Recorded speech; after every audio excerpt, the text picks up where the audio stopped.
So we will start our class with the civics first chapter.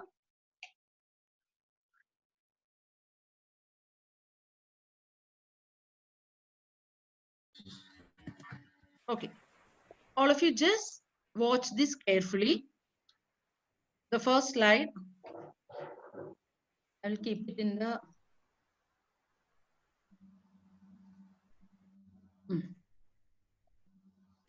Okay, please watch it carefully. Vansh, what did you understand from this? Vansh, from this slide? From this slide, it tells about the democracy or the hierarchy of the government. That is not democracy. Democracy. Hierarchy. Communalism and Different kinds of rule. Ma'am, right different is kinds of equality ruling. Monarch.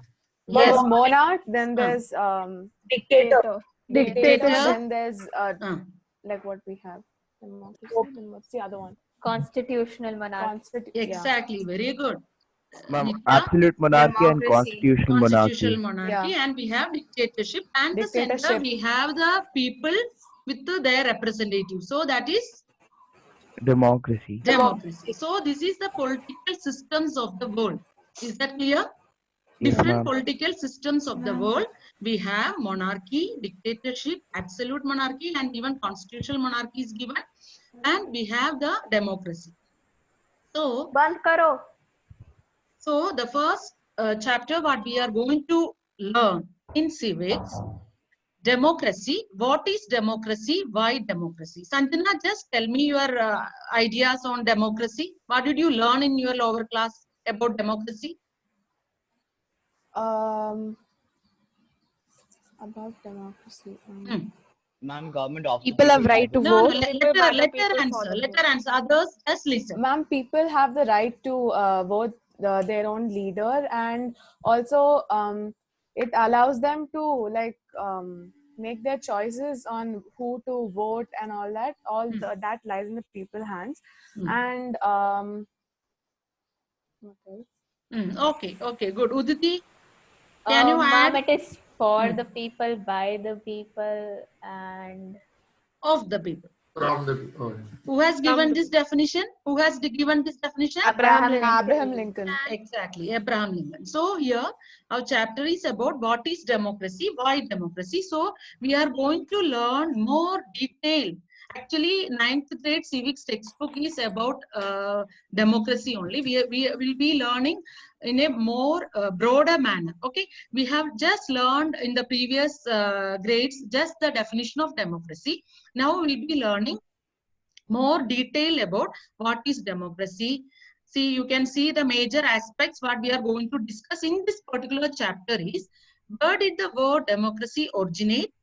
What is democracy? Its meaning and definition, features of democracy, merits and demerits of democracy, difference between democratic and non-democratic form of government, democracy, what is direct democracy and what is indirect democracy. These are the concepts what we are going to discuss in this chapter.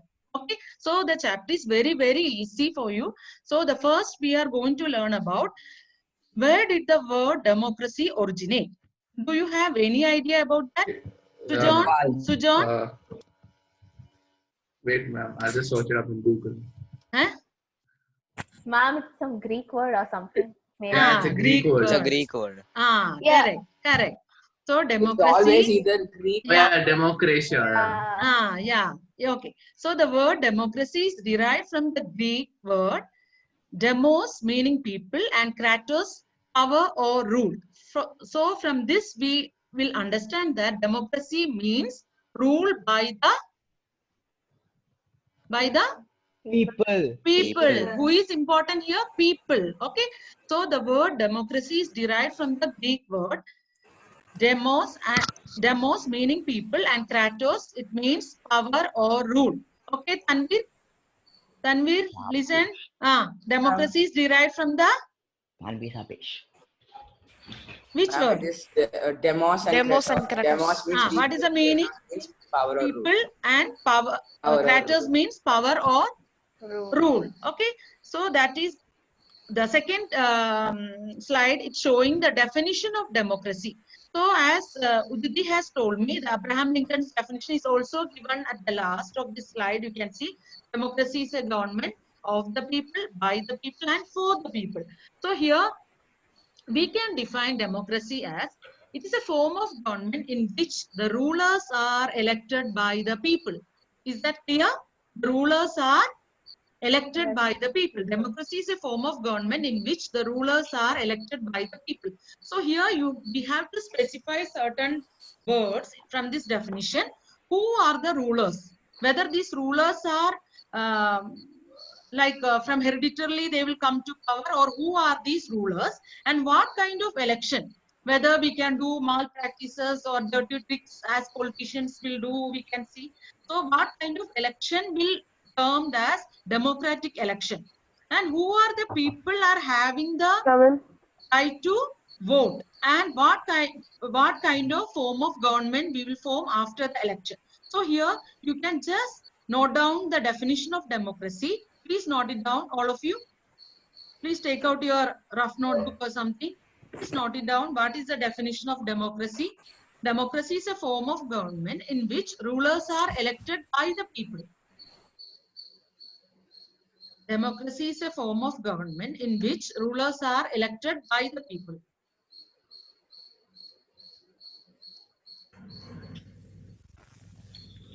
Have you written?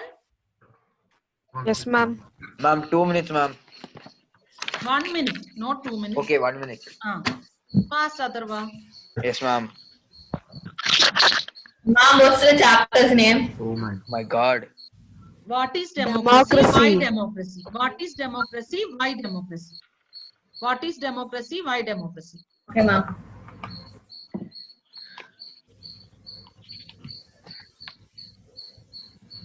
Okay. So the word democracy derived from the Greek word demos and kratos, meaning people and rule or power. So now we learn the definition of democracy. It's a form of government in which rulers are elected by the people.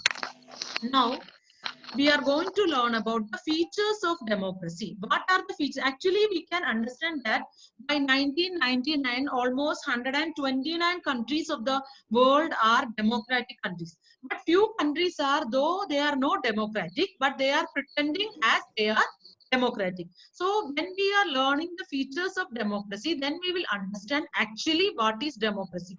Whether if any particular country, if they are conducting election, we cannot call it as democracy. It's having certain features. Then only we can call these countries as democracy. So we will learn the features of democracy. You can note down the first feature. In a democracy, the final decision-making power must rest with those who elected by the people.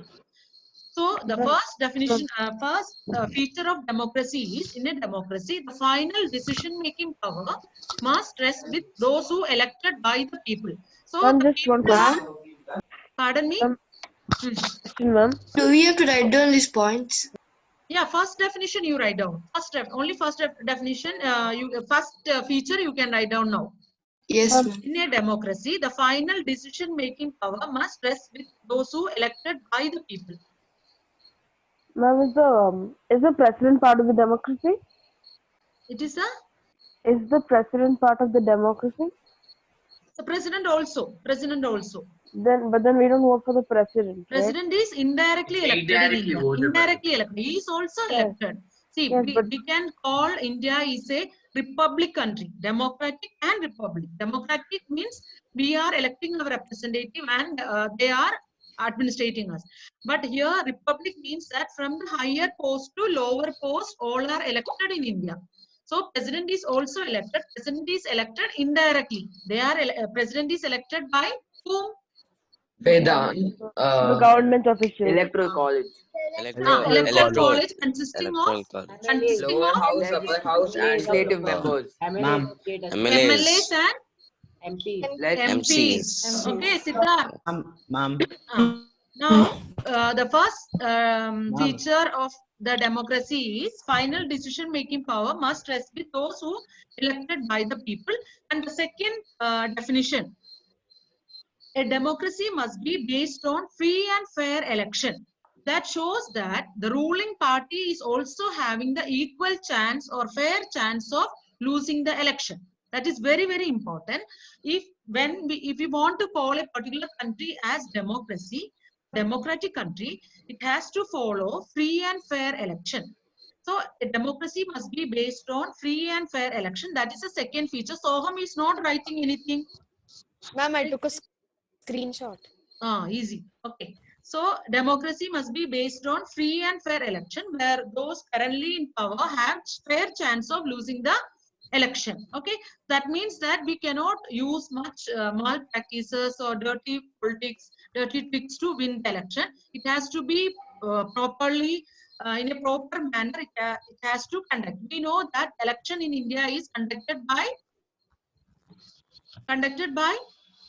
Government of India. Yeah, election commission. Okay, election commission is also like an independent body, like a judiciary. Election commission is also an independent body like judiciary. So they will decide everything, and it has to be conducted in a proper, free and fair manner. The third feature of democracy is, in a democracy, each adult citizen must have one vote, and each vote must have one value. So each citizen, that means that in a simple term, we can call it as universal adult franchise. Exactly, universal adult franchise. In the democracy, each adult citizen must have one vote, and each vote must have one value. You can explain here about the universal adult franchise. The people, those who are above the age of 18, are having the right to vote without any discrimination of caste, creed, religion, sex, educational status, economical status. Understood? So everybody are having the right to vote. That is known as the universal adult franchise. Now, have you written the third point? Ma'am. No. Ma'am, the 7 fundamental rights, right, ma'am, for every Indian citizen. Fundamental rights. Yeah. So right to vote is one of them. Right to vote is not right to vote also we can say, but 7 fundamental rights, when we have specifying, we are saying about right to freedom, equality, religion, educational and constitutional right, right to education separately, right to information is there, and right to constitutional remedies. Okay, that is also we can consider as one of the right enjoyed by the people. Okay, right to vote. So the fourth feature of democracy is a democratic government rules within the limits set by constitutional law and citizens' right. What did you understand from this? Ayan, tell me. A democratic government rules within the limits set by the constitutional law and citizens' right. So, ma'am, here they mean that it's not like the other forms of government where the government has control over everything and the people do not take part. Whereas democracy is different. They work within the laws given and they like look after the welfare of the people. And also the government has to work on the basis of the constitution. Okay, but they cannot then and there they cannot change or amend the constitution. So all the rulers, whoever is coming to power, they have to, their power is actually limited, the sets by the constitutional law. So what is given in the constitution, according to that they have to act. And also they should consider the citizens' right. They cannot exploit or take advantage of anything. They have to see the constitutional law and they have to implement the laws and policies. Okay, so these 4 are the important features of democracy. I hope all of you understood. Once again, listen carefully. The first feature, we can say that in a democracy, final decision-making power must rest with those who elected by the people. Second point, free and fair election. Third point, each adult citizen is having the right to vote, and each vote, one person is having one vote, and each one vote is having one value. When we are going to more detailed about each feature, we will understand what does it mean, each one person, one value. Because some countries, when we are considering, we can say that one vote, particular group of people's vote have 2 value, than the other minority group. So that we will be learning in the next class. So here, when we are moving to the fourth feature, democratic government rules within the limits set by constitutional law and citizens' right. Okay, so is that clear to you? Yes, ma'am. Yes. Okay, so once we will move back to the first definition. In a democracy, the final decision-making power must rest with those who elected by the people. So here we are going to learn the case study of Pakistan. In Pakistan in 1999, what happened and how Pakistan, we cannot call it as a democratic country, and why, what is the reason for that.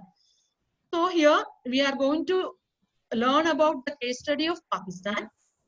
In 1999, actually, Pakistan was a democratic country. The elected ruler, his name was Nawaz Sharif. And suddenly what happened is General Pervez Musharraf, what he has done is he led a military coup in October 1999. Do you know what is meant by military coup? What is military coup? Ma'am, like the military revolts against the Military revolt. Yeah, it's kind of like a revolt correct. party against the Military, revolt government. against the rulers. immediately they will taken the power of a democratic government, maybe through force. Okay, that is meant by military coup. So through the military general, what he has done, Pervez Musharraf has taken away the power from the democratic government. So that time actually the rule was, or power was invested with Nawaz Sharif. So from him, he has, with his power, military coup, he has taken the power. So he overthrew the democratically elected government and he declared himself as the chief executive of the country. So he has taken up the complete power of Pakistan, and he himself called, declared that I'll be the chief executive for the country. And again, what he has done is 1999 it had happened, and 2002 he changed his position to the president. Okay, so he got the complete power, and what he has done, first he was acted or declared himself as the executive, chief executive. Later he has taken the position of president. Okay, so he had made a referendum. What is meant by referendum? Referendum. Is it a new term for you? Referendum? No. It's kind of like an election. Exactly. I don't know. I'm talking about British referendum. That Brexit. plebiscite and all you are talking, I think. No? Yeah, Plebiscite. yeah. So here referendum means that general vote by the electorate for a single reason, for a single decision, all the electorate will vote. That is known as referendum. So in 1999, he has taken away the power from Nawaz Sharif, and he declared himself as executive of the country. And in 2002, he changed his position to president, and he held a referendum. So that referendum, he has taken the decision from the electorate that he will be continuing for next 5 more years. So he will be getting the extension of 5 more years. So what happened is the media, human rights organization, and democratic activists said that all these things what he had done through malpractices. It's fraud. He didn't take the proper decisions of the people. He has implemented his own decisions there. So he got the complete power, and in August 2002, he issued a legal framework order. Actually, legal framework order, through that what he has done is, he has amended the constitution of Pakistan. By amending the constitution, what he has done is, didn't give any importance to the elected representative. So here what we are going to learn is, though election is happening in Pakistan, but we cannot call it as a democratic country from 1999, because though election is happening, but the final decision making power is not invested with the the elected members. People, elected members, exactly, elected members. It is invested with the president. Okay, so along with that, what he has done in 2002, he issued a legal framework order, and he amended the constitution of Pakistan. According to this order, president can dismiss the national and provisional assembly. We know in our state we have legislative assemblies. Okay, so national assemblies, there will be parliament election is happening, legislative assembly election is happening. So through this particular amending of the constitution, Pervez Musharraf got the power to dismiss the elected representative. that he got through the legal framework order. Again, what he has done, he also But ma'am, I have a doubt. tell me. Ma'am, so amendments can be taken up by the president in other countries also, or is it only in Pakistan? No. Here, as the power has taken it by him, the Pakistan, that is Pervez Musharraf, now the complete power is invested with him. So he has taken up this and he has amended the constitution. Now in India, we cannot amend the constitution all on a sudden. We know the Citizenship Amendment Act. Okay, what people, how they have reacted. So all on a sudden, we cannot, president or the prime minister cannot amend the constitution. Now here, through his malpractices, he had extended his tenure, and also he started like an absolute dictator rule he has started implementing in Pakistan. So here we can see that Mute yourself. Please, all of you, mute your audio, please. So much of distraction. Okay. So work of the civilian cabinet supervised by the National Security Council. So all the power he has given to the military officers, not to the elected representative. And after passing this law, the election held to the national and state assemblies, the elected representative have some power, but the final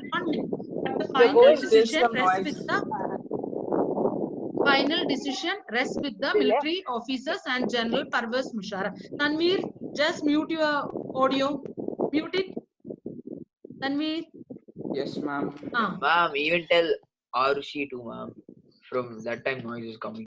Okay. Listen. So here, the question can be asked: why during the period of Pervez Musharraf we cannot call Pakistan as a democratic country? What is the reason for that? So all these points you have to write down. First point you will write about General Pervez Musharraf. He has taken up the power. He overthrew the democratically elected government, and he has declared himself as the chief executive. Second point.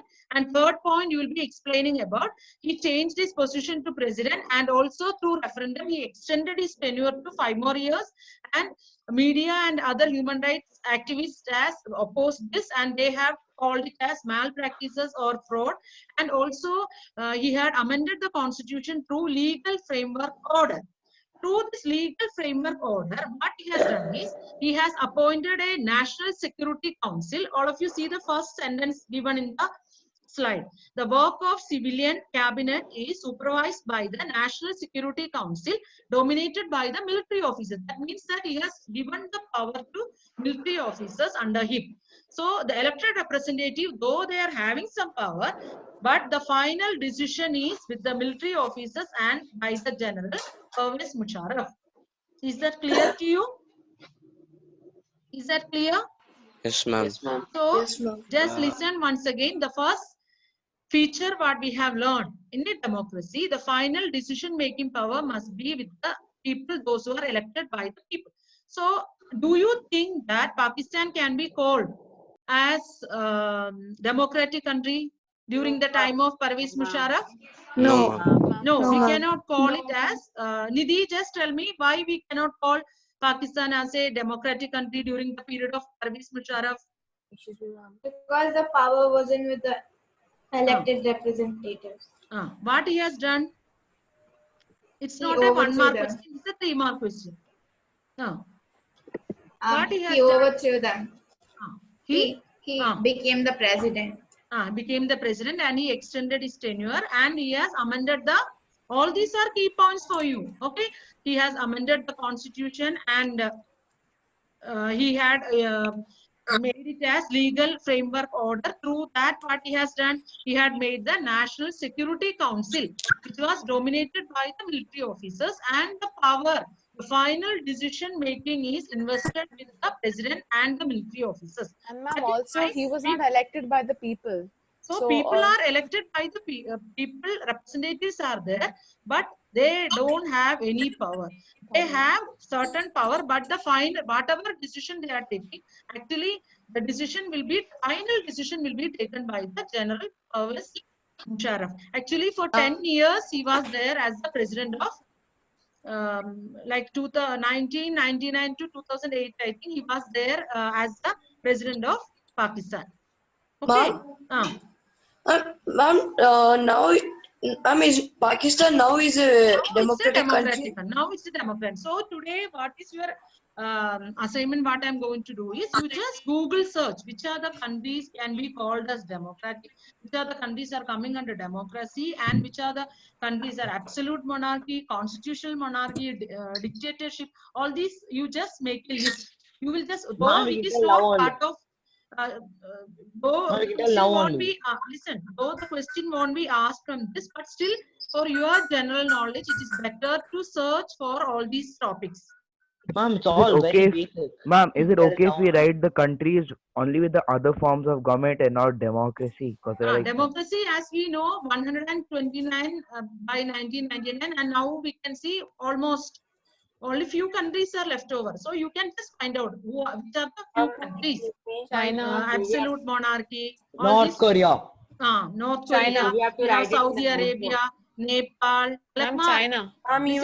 Constitutional monarchies, US, Dubai. Constitutional monarchy. So you can go through all this. You will be actually the term democracy is a very broad. Okay, we can't limit this whatever is given in your textbook. So you can research on that, and you will be getting more information about this. Okay. Now we will move to the second. Should we write those countries in the notebook?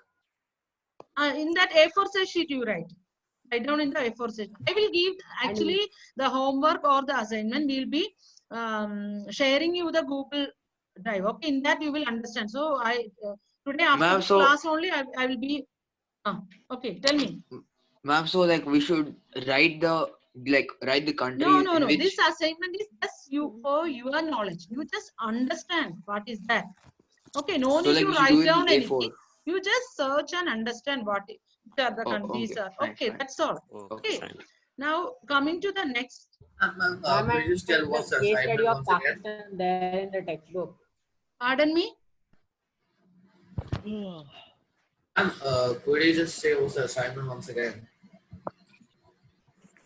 Just find out which are the countries belong to the absolute monarchy, constitutional monarchy, then dictatorship and democracy. Then the other countries will automatically it will come under democratic. Okay, so you just find out example 2-3 examples for each political system. You find out that's easy.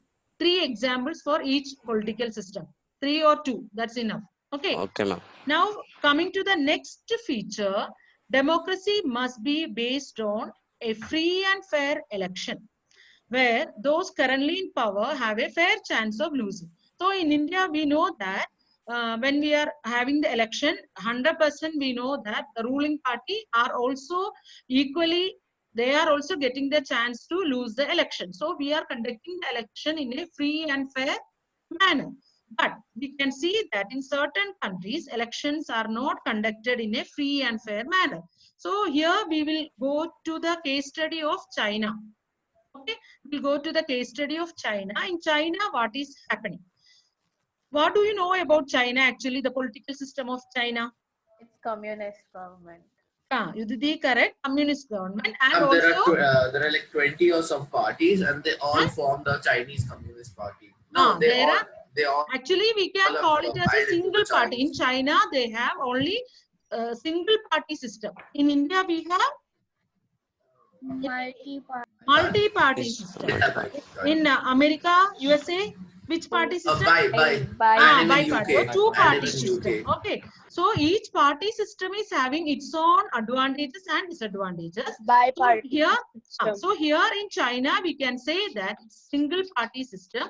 So here we are going to learn more detail about what is happening in China and whether can we call China as a democratic country. In China, elections are regularly held after every 5 years for electing the country's parliament. So every 5-year elections are happening in China. And they will form the government that is known as National People's Congress. What it is called as in Chinese language also is given there. How we can pronounce it? Tell me. Congo Renmin Diablo Dahu. Okay, so it's Dahu. easy. You learn the National People's Congress. So every 5 years, election is happening in China, and they will form the parliament. And another thing is, nearly 3,000 people were elected from all parts of China. 3,000 people were elected, and few members are elected by the army also. But if we want to contest election, we have to be either the member of that communist party, or this communist party is having 8 smaller parties or 8 aligned parties. So either we have to be the member of this communist party or the small parties allied with this particular communist party. Then only we can contest election. That is very, very important. And again, we can see that the government is always formed by the Communist Party. Okay, so here we have to understand that in China, though election is happening, but people are not having the choice. They don't have any choice. They have to choose the people representative only from a single party. And at the same time, they cannot form different parties. They don't have the right to form different parties. And if we want to stand for election, or if we want to contest election, what we have to do? We have to be taken the membership either from this Communist Party or the 8 smaller parties which is allied with this Communist Party. That is very, very important. So we cannot call China, 1 minute, let me explain. We cannot call China as a communist party, because first of all, we can say that though election is happening, but people are not having the choice. They have to follow only the Communist Party, whatever the principles or policies implemented by the single party. Okay. Again, we can see that if we want to stand, we have to take the membership from this particular party. Okay. So tell me now, if you have any doubt regarding this, you can ask now regarding China.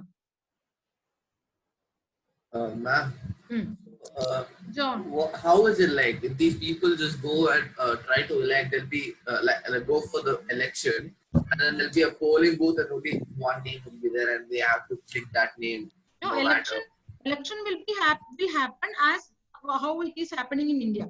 Now we know that in India, as we have multi-party system, from BJP, the candidate for a particular constituency, BJP one candidate will be the Congress, CPM, CPI, whatever it may be, different candidates will be there. But here what is happening is, party is the same, but different candidates will be there from the same party. So you have to see which person is efficient or more, you are thinking like he will be able to fulfill our interest. According to that, we have to cast our vote. Ma'am, I have a doubt. Ma'am, even I have a doubt. So, ma'am, which feature are they exactly not following of the democracy? People are not having the free and fair election. No, people are not having the freedom to form any political party. Whatever is there, they have to follow. No, they don't have the choice, first of all.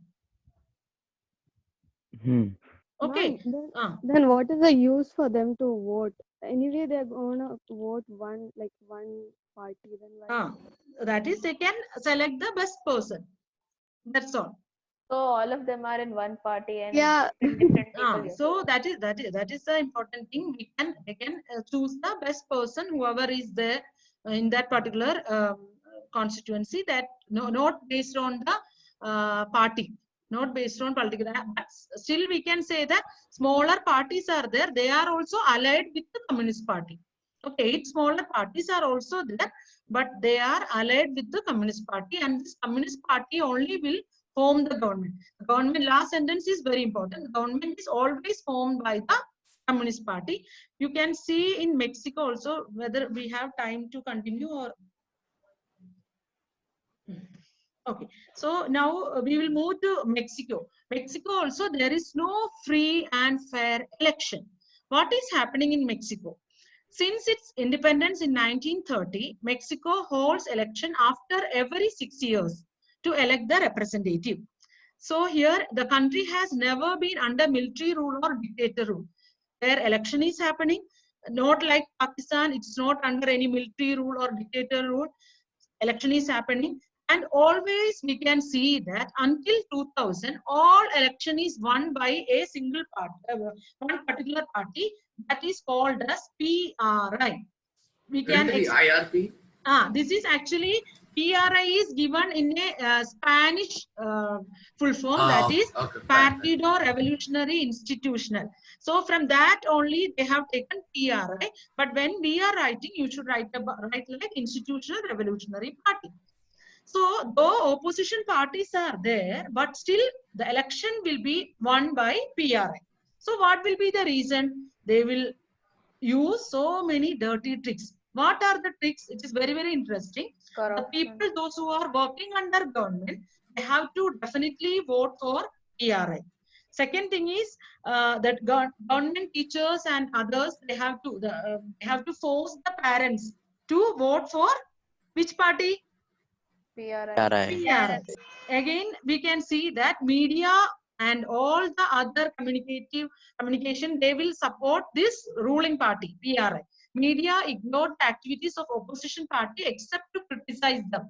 Okay. Sometimes what they will do, all on a sudden, they will shift the polling booth. So this will, for example, if they are thinking like this particular locality, chances are there, their vote may lose. They may vote to they may cast their vote to the opposition party. So in that particular locality, what they will do at times, they will shift the polling booths from one place to another place in the last minute, which made difficult to the people to cast their vote. So these are the dirty tricks played by PRI to win the election. So we cannot call Mexico as a democratic country because they are not following the feature of democracy, that is free and fair election.